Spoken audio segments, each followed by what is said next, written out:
Our guest is stand-up comedian and host of Real Time with Bill Maher. You also may remember him from Politically Incorrect. Bill Maher on the phone. Good morning to you, sir. Pleasure to talk with you. How you doing? Hey, Eric. I'm good. It's nice out here on the West Coast. Now, your stand-up show coming to Sioux City, the Orpheum Theater, Friday, August 15th. Looking forward to seeing the show. Haven't seen you live yet, so this is going to be quite an experience for me. Now, I think people may know you more for your political opinions and stuff like that, but you're a stand-up comedian as well, so what kind of topics are you going to be covering at the show? Well, my political opinions, they're very prevalent in my stand-up show. You know, stand-up is just different because it's all laughs. If you do a talk show, sometimes it veers into the serious. It goes back and forth. But stand-up is just for making people laugh. And you're right. That is what I'm interested in. I'm interested in the politics and what's going on in this country. Yeah, I love the politics, too. Now, I watch tons of 24 cable news networks, such as like Fox News and stuff. I don't know why I'm stuck on them. Probably because they're the more entertaining of the three majors. Entertaining. Very True. entertaining. CNN, Fox, MSNBC, the big three. At what point should I just stop watching? Well, you know, I mean, the difference between, of course, Fox News and MSNBC, they're both very partisan. MSNBC sticks to the facts. Fox News just makes stuff up. They just pull it right out of their hiney. So, you know, that's the difference there. And, of course, you will also hear on Fox News conspiracy theories one after another. I mean, they will tell you why Benghazi happened, which is because, of course, Obama was busy praying to Mecca at the time, and, you know, Hillary Clinton was having lesbian sex when they called her. But that's what they deal in. They are a crazy station for the crazy people. At some point, does everything just become a scandal? It seems like the whole breaking news has really lost its power to me. And you're right. You know, nothing Obama does can just be because some bad stuff happens in the world sometimes. Everything has to be because he caused it, and always has to be a scandal. The IRS scandal, the Benghazi scandal, all these scandals that, A, are not really scandals, and B, Obama had about as much to do with as Sarah Palin had to do with mapping the human genome. But that's how they think, and it's an amazing divergence that goes on in their minds. Somehow Obama is always weak. He's terribly weak, so weak that he's always emboldening everybody else, and yet at the same time, everything bad that happens is because he's pulling the strings. So somehow he's extremely weak and all-powerful at the same time. His approval numbers continue to slip. All the scandals, like you mentioned, the IRS, the Benghazi, the VA. Or is it that maybe now that the GOP's message is finally starting to get through, if they hammer it far enough and long enough, that maybe it's starting to make your average American citizen start to think a little bit, or they're hearing a little bit more of it maybe? Well, I think that's part of it. It's also because the Democrats are terrible at running for elections. They don't own their own achievements. Health care. This is something presidents have been trying to accomplish for 75 years in this country, and one finally did. And, by the way, it's working. They've bended the curve on costs, which was the whole point of it to begin with, and, of course, to cover people. 10 million more people now have insurance coverage. Own it! Own it. You didn't give people herpes. You gave them health care. Gee whiz. You know, I don't know why the Democrats don't shout this from the rooftops, but they are always so intimidated when the Republicans, who are, of course, giant drama queens, go on and on about, oh, Obama's a king. He's declared himself a king, and he's, oh, my gosh, I want my country back. Want your country back? I always want to tell these people, you know what? I travel this country almost every weekend. I actually see it up close and personal. Trust me, it hasn't gone anywhere. I wish Obama had transformed America, but it is still the same Kentucky Fried place it always was. I think the problem essentially right now is just politicians in general. What are your thoughts? If we get a Republican president next time around, is it going to completely flip the script and Fox is going to be completely on his side no matter what he does, and then MSNBC and CNN going to be completely against him no matter what he does? Well, not CNN. I mean, CNN only cares about missing planes and ratings. I don't think CNN sees themselves as the same place as MSNBC. They try to be neutral. But yes, absolutely, that is one of our big problems, is that the red team applauds everything a Republican does and hates everything somebody on the blue team does, and the blue team is just as bad. Everything Obama does is perfect. I said this to my own audience sometimes, you know, just stop acting like seals. Stop just clapping for things because it was done by the blue team, or booing because it was the red team. But having said that, let's not kid ourselves into a false equivalency here.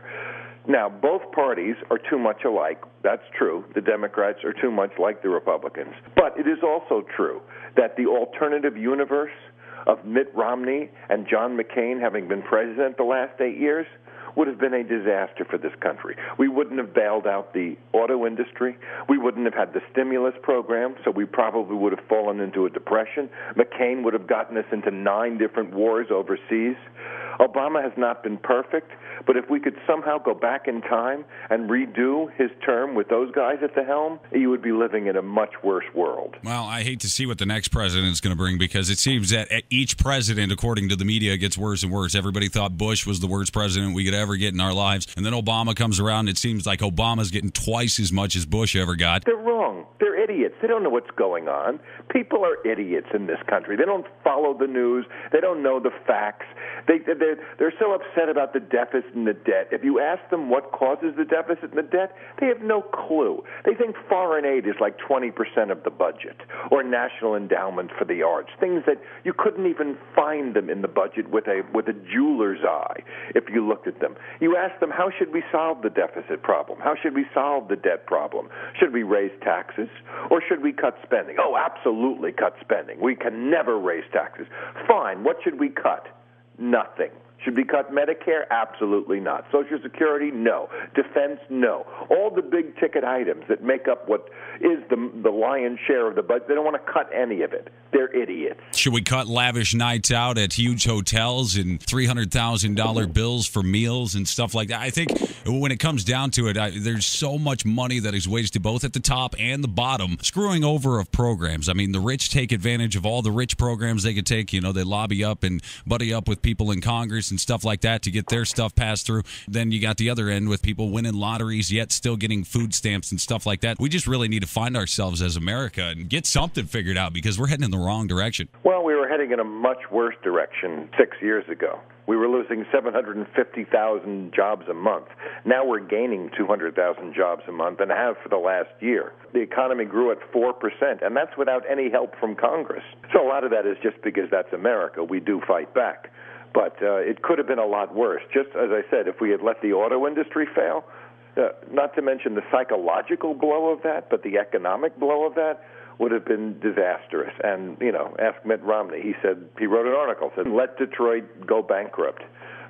So, yes, I mean, is there waste everywhere in government? Absolutely. As someone once said, you cannot transfer money except with a leaky bucket. So, of course, we could crack down on waste everywhere, but you have to be realistic and look at, where does the big money go? You know where the money goes in this country? It goes to old people and aircraft carriers. That's what we spend most of our money on. Things like Social Security and Medicare, those are the big-ticket items. Now, look, I'm kind of okay with that, because I'm sure there's waste there, but A, those people paid into it, and B, they're old. You know, I mean, that's what civilized countries do. They take care of their old people, and also, come on, let's be honest, we don't want them living with us. Good point there, too. Aircraft carriers. I mean, we just spend. I mean, that, if you don't see that the defense spending is the biggest boondoggle, you haven't actually looked into it. We spend about $1 trillion. If you add in the defense budget, homeland security, nuclear weapons, the wars, which Bush didn't even put on the budget, it's about $1 trillion to keep the monsters away. We could probably do it for a tenth of that. Let's get back to the auto industry. You brought that up about if we would have let them fail, the psychological effects of it. Doesn't that not open up the door for new business to come in, buy that up, and start a whole new company if we let it fail? New business. We're talking about a time when even banks had to borrow money from the government. What new business was it going to come in and buy General Motors? That's a fantasy. There was no business that was going to be able to do that. Some people argue that. They say, hey, let the whole auto industry fail. Because that's what Republicans live in, a fantasy dream world.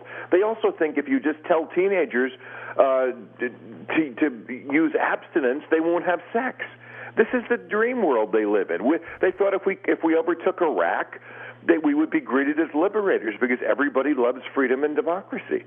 Yet they have ideas in their head that are not borne out by reality, and then people actually endorse them and they execute them as programs, and look at the disaster that results. Yet the abstinence campaign has gone on for 30-plus years, and it's still not causing any effect, and you got all that. Let's get your whole opinion on the border situation right now. Now, thousands of people flooding into the borders like they've always done. Is this really something that has gotten crazy, or is it from the GOP just to really pile it on Obama? Well, of course it is. They want to keep this problem going. I mean, it's a tragedy. It's very sad. These are really refugees. I mean, it's what, 50, 60,000 kids? I mean, we have, it's a country of 317 million people or something. You know, we've absorbed bigger numbers than that when we were a much smaller country.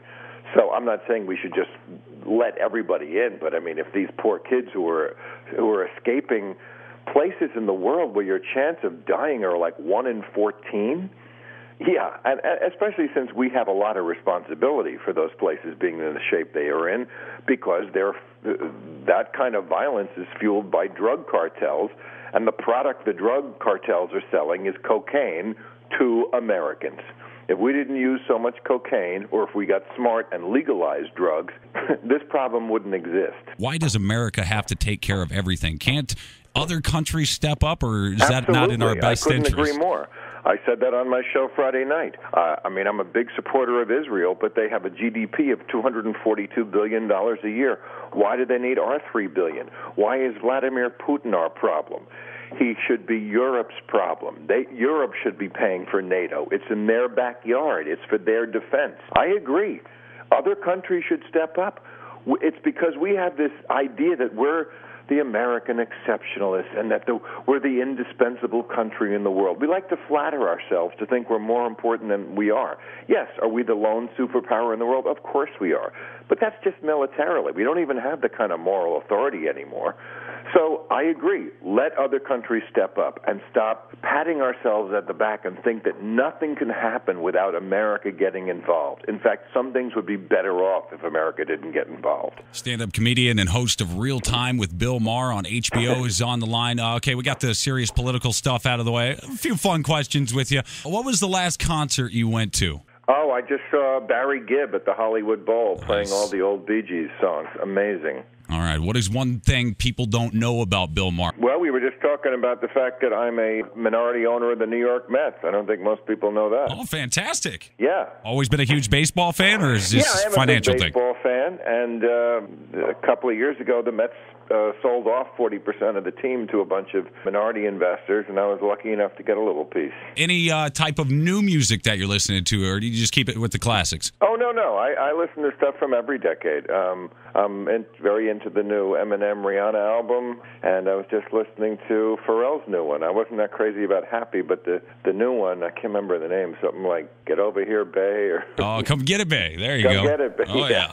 I like that a lot. Yeah, I think Happy was a great song the first time I heard it, and then I was like, it's like the modern-day Happy, and you know it, clap your hands, I think. Yeah, I thought it was a children's song. All right, it's Bill Maher. You can check him out live at the Orpheum Theater coming up Friday, August 15th, right here in Sioux City. Tickets available now through all Ticketmaster outlets and at the Orpheum Theater box office. It was a great chat with you. Look forward to seeing the show. Thanks, man. I appreciate it, Eric.